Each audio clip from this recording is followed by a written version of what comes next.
Hello दोस्तों, आप सभी का स्वागत है और फिर से एक नए वीडियो में। तो दोस्तों, इस वीडियो में हम आपको बताएंगे ग्राफीय विधि के बारे में। ग्राफीय विधि जो है बोर्ड एग्जाम में हर साल 5 अंक का रहता ही रहता है, इसलिए उसे सीखना भी जरूरी है। तो चलिए जानते हैं हम कैसे ग्राफीय विधि बनाएंगे उनके बारे में। तो ग्राफीय विधि बनाने के लिए सबसे पहला काम क्या है, हमें दो समीकरण लेना होगा।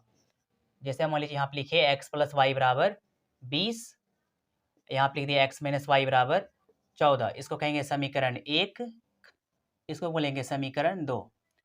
इस तरह से अगर मान लीजिए आपको समीकरण दिया हुआ रहे तो आप समीकरण में आसानी से 1 और 2 बैठा के बना सकते हैं। अगर नहीं दिया हुआ रहेगा तो आप उसे भाषा लिखा हुआ रहेगा कि यदि अंश में एक जोड़ा जाए तो इतना हो जाएगा, अगर हर में इतना जोड़ा जाए तो ये हो जाएगा। इस तरह से रहेगा तो उसका आप समीकरण बना के तब ग्राफ बनाइएगा। तो यहाँ पे हमको मान लीजिए पहले से लिख लिए हैं, तो यहाँ पे लिखेंगे समीकरण 1 से। समीकरण 1 से, तो समीकरण 1 से का मतलब क्या है कि समीकरण 1 का हम मान सारणी निकालेंगे, इसलिए लिखे हैं समीकरण 1 से। तो क्या हो जाएगा, x प्लस वाई बराबर 20, इसको लिखेंगे x बराबर 20, ये प्लस में y है तो इधर आ जाएगा माइनस में y। अब लिखेंगे हम समीकरण 1 का मान सारणी, समीकरण 1 का मान सारणी। इस तरह से लिख दिए समीकरण 1 का मान सारणी। तब हमें करना क्या है, यहाँ पे लिखेंगे हम इस तरह से। सबसे पहले खटाल बना देंगे। यहाँ पे हम लिखे x, यहाँ पे लिखे y। x का मान अगर हम 0 रखेंगे तो y का मान कितना आएगा उसके बारे में जानते हैं। अगर x का मान हम 0 रखें यहाँ पे हम साइड में कर देते हैं। x बराबर कितना है 20 माइनस वाई। x का मान अगर हम 0 रखें तो यहाँ पे हो जाएगा 20 माइनस वाई, ये प्लस में 20 है तो इधर आएगा तो माइनस में 20 बराबर माइनस वाई, तो ये माइनस कटेगा तो बचेगा 20। यहाँ पे हम लिख देंगे 20।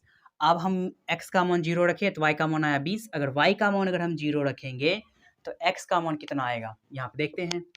x बराबर कितना है 20 माइनस वाई, तो यहाँ पे क्या लिखेंगे 20, y का मान 0, तो ये हो जाएगा 20, यानी कि x बराबर भी आएगा 20 है। तो यहाँ पर हम क्या लिखेंगे 20। इस तरह से हो गया कंप्लीट। अब हम लिखेंगे समीकरण 2 से।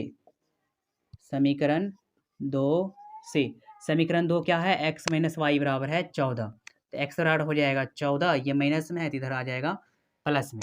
तब यहाँ पे लिखेंगे हम समीकरण 2 का मान सारणी, मान सारणी। इस तरह से पहले खटाल बना देंगे। यहाँ पे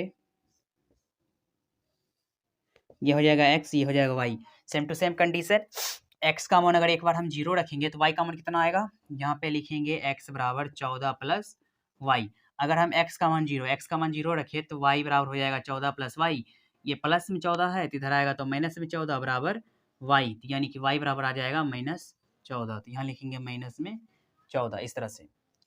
अब अगर हम एक बार यहाँ पे तो हो गया, अगर एक बार हम 0 रखते हैं y की जगह पे, जैसे x बराबर है 14 प्लस वाई, तो x का यानी 14 प्लस 0 हो जाएगा 14, ये हो गया इसका आंसर। यानी कि एक आया माइनस में, एक आया प्लस में। तो अब हमें करना क्या है, यहाँ पे इसका ग्राफ खींचेंगे। चलिए ग्राफ खींचते हैं।